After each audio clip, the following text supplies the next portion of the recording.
Muito se fala do racismo de brancos contra negros, pois é algo histórico marcado pela escravidão. E embora a escravidão tenha sido abolida há séculos, o preconceito ainda persiste até hoje. Entretanto, o racismo não se limita a uma única direção. Por definição, ele é o preconceito baseado em raça ou etnia, o que significa que pode existir contra negros, asiáticos, indígenas, latinos e também contra brancos.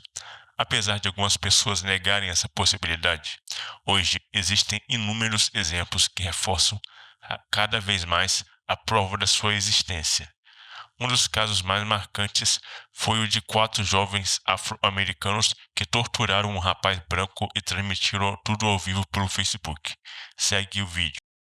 Um crime de ódio de jovens negros contra um deficiente branco nos Estados Unidos foi transmitido ao vivo pela internet. Os envolvidos na agressão estão presos. O correspondente Sérgio Gabriel traz as informações.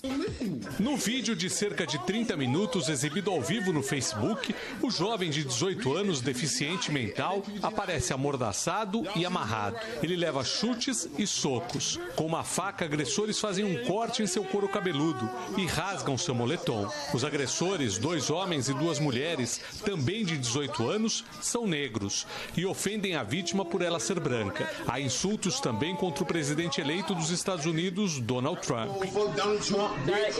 O desaparecimento do jovem foi denunciado na última segunda-feira. Um dia depois, ele foi encontrado vagando, desorientado, pelas ruas de Chicago. Hospitalizado, já teve alta. Os 4 agressores foram presos. Pelo menos um deles foi colega de escola da vítima.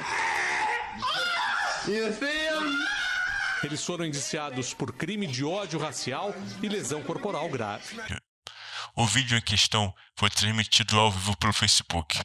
É possível ver os 4, 2 homens e 2 mulheres, agredindo um jovem e gritando repetidamente: "Vá a merda, Donald Trump", e "vão a merda, brancos". Esse jovem, por sinal, tinha problemas mentais. O vídeo transmitido sem bloqueios pela plataforma mostrou não só apenas a violência física, mas também um desprezo racial explícito. Já outro caso ocorreu aqui no Brasil, que foi o caso da cantora Isa, que teve uma filha branca e teve sua filha recém-nascida atacada por algo que ela nem escolheu. Agora diz se isso não é ódio por causa da cor da pele. Engraçado que os mesmos que dizem ser contra o racismo estão sendo racistas para com o bebê. Ainda mais aqui no Brasil, que é o país com a maior diversidade genética do mundo, segundo pesquisas recentes. Resultado da miscigenação de povos indígenas, europeus e africanos, além de outras migrações.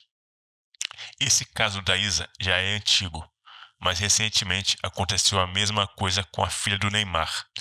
Novamente, aqueles que se dizem lutar contra o preconceito sendo os mais preconceituosos. Veja os comentários e a resposta da mulher do Neymar. Agora, olha esse comentário. A mulher reforça que não há racismo contra brancos, dizendo que é só para um grupo minoritário.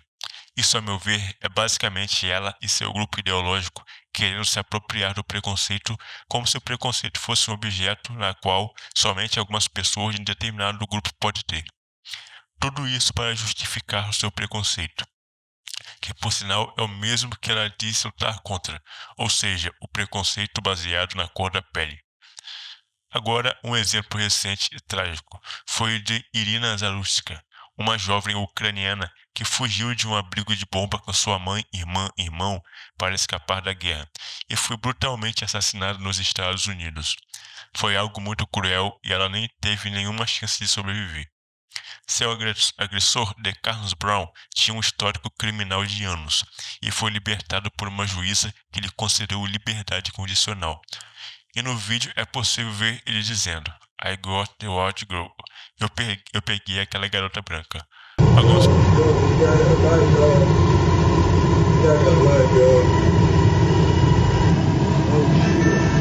pessoas até comemoraram nas redes sociais ela ter sido morta pelo simples fato dela ser branca.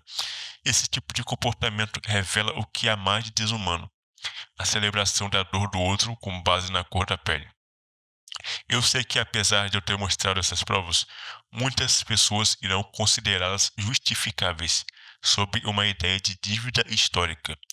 Mas tentar justificar um preconceito com outro presumindo que todos de uma determinada cor terão o mesmo comportamento, não resolve nada, apenas perpetua um ciclo de ódio. Aliás, para você que acha isso justificável, já parou para pensar que quem aboliu a escravidão foram pessoas brancas? Isso prova que essa ideia de que todos os brancos são maldosos e preconceituosos é uma grande mentira, criada somente para fomentar ódio entre raças e separar ainda mais as pessoas. Mas quem libertou os escravos?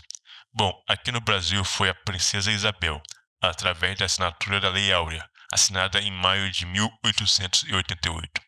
Creio que todos aqui já sabem disso, pois é algo ensinado nas escolas, ou era, já que hoje em dia até as escolas estão com pautas ideológicas, então não duvido que isso tenha sido removido dos livros de história atuais. Já nos Estados Unidos, tiveram os Menonitas, grupo religioso de americanos brancos que protestaram publicamente contra a escravidão. Durante a guerra, o presidente dos Estados Unidos, Abraham Lincoln, emitiu a Proclamação da Emancipação, que ordenou a libertação de todos os escravos nos estados rebeldes. Em dezembro de 1865, a 13ª Emenda à Constituição dos Estados Unidos foi ratificada, abolindo a escravidão em todo o país. Mas é claro que esses fatos não apagam a história do sofrimento dos negros, mas mostram que a bondade e a maldade não têm cor. Se o racismo é errado, ele é errado em qualquer direção. Não é a cor da vítima que define a gravidade do ato, mas a perda de empatia que ele representa. O debate não deve ser sobre quem pode ou não pode sofrer racismo, mas sobre como impedir que o ódio continue aumentando, e não ficar apenas mudando o ódio de um lado para o outro.